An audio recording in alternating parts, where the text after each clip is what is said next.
बेकाबू हो गया और हल लेकर भाग गया। हल, रस्सी, जुआ, जोत सब टूट टाट कर बराबर हो गया, यानी कि सारी चीजें टूट गईं। गले में बड़ी बड़ी रस्सियां न होती तो दोनों पकड़ाई में न आते। हीरा ने मूक भाषा में कहा, भागना व्यर्थ है। मोती ने उत्तर दिया, तुम्हारी तो इसने जान ही निकाल ले ली थी, अब की बड़ी मार पड़ेगी। पढ़ने दो, बैल का जन्म लिया है तो मार से कहां तक बचेंगे। गया 2 आदमियों के साथ दौड़ा आ रहा है, दोनों के हाथों में लाठियां हैं।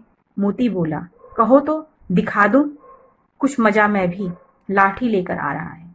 हीरा ने समझाया, नहीं भाई, खड़े हो जाओ, मुझे मारेगा तो मैं भी 1-2 को गिरा दूंगा। यानी कि जो हीरा था वो थोड़ा सहनशील था, तो वो विरोध नहीं करना चाहता था। लेकिन जो मोती था वो क्या था, आक्रामक स्वभाव का था, तो वो उनकी मार को बर्दाश्त नहीं करना चाहता था, उसका उत्तर देना चाहता था। नहीं, हमारी जाति का यह धर्म नहीं है।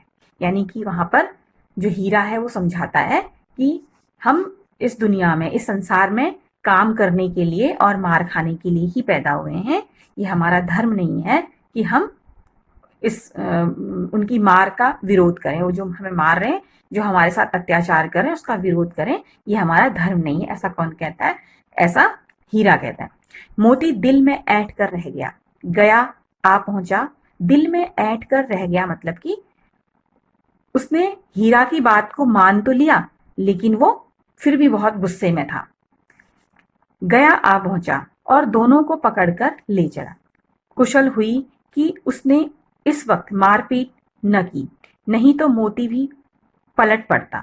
उसके तेवर देख कर गया और उसके सहायक समझ गए कि इस वक्त टाल जाना ही मसलहत है। मसलहत का मतलब उचित, यानी कि जो बैलों का गुस्सा था उसे देखकर गया और उसका जो साथी था, जो बैलों को लेने आए थे, वे समझ गए कि अभी इनको मारना उचित नहीं है। आज दोनों के सामने फिर वही सूखा भूसा लाया गया। दोनों चुपचाप खड़े रहे। घर के लोग भोजन करने लगे। उस वक्त छोटी सी लड़की 2 रोटियां लिए निकली और दोनों के मुंह में देकर चली गई। उस एक रोटी से उनकी भूख तो क्या शांत होती, पर दोनों के हृदय में मानो भोजन मिल गया। यहां भी किसी सज्जन का वास है। लड़की भैरों की थी, उसकी मां मर चुकी थी। सौतेली मां उसे मारती रहती थी, इसलिए इन बैलों से उसे एक प्रकार की आत्मीयता हो गई थी। यानी कि ये जो लड़की थी, जो जिसने उन दोनों बैलों को खाना दिया, तो यहाँ पर इस लड़की के माध्यम से ये बताने का प्रयास किया जा रहा है कि किसी भी व्यक्ति के दुखों को वही व्यक्ति समझ सकता है जिसको उस प्रकार के दुख होते हैं। यानी कि एक दुखी की बात को दूसरा दुखियारा ही समझ सकता है।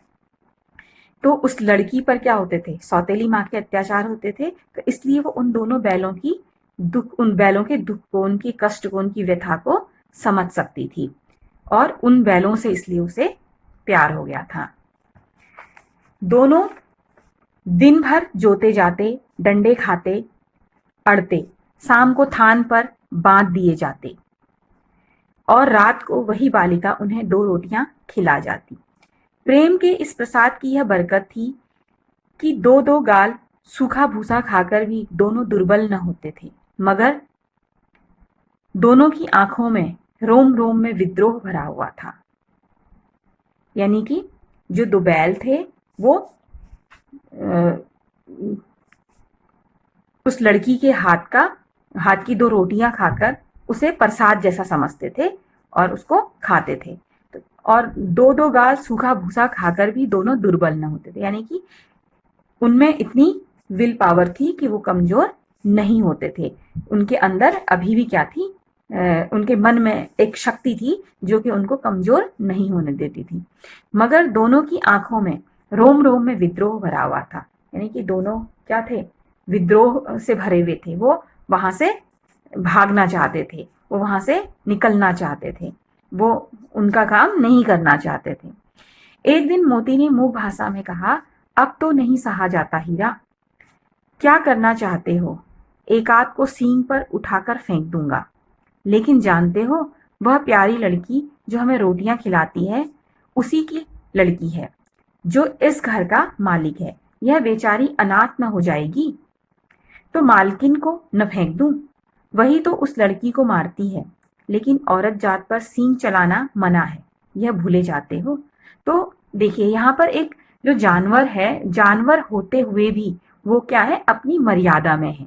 उन्हें पता है कि उन्हें क्या कार्य करना चाहिए और क्या कार्य नहीं करना चाहिए। तुम तो किसी तरह निकलने ही नहीं देते। बताओ, तुड़ाकर भाग चलें?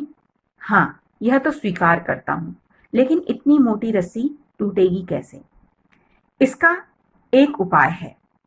पहले रस्सी को थोड़ा चबा लो, फिर एक झटके में जाती है।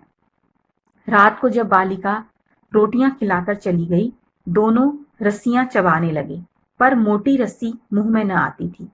बेचारे बार बार जोर लगाकर रह जाते थे। सहसा घर का द्वार खुला और वह लड़की निकली। दोनों सिर झुकाकर उसका हाथ चाटने लगे।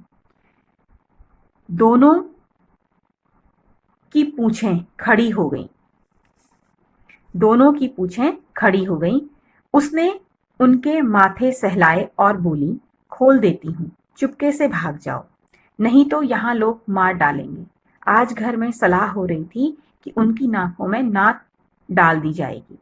नाक का अर्थ क्या होता है? जो पशुओं के नाक में छेद करके उनके मुंह पे क्या लगा दिया जाता है? एक कपड़ा बांध दिया जाता है, जिससे कि वो रस्सी को चबा न सकें।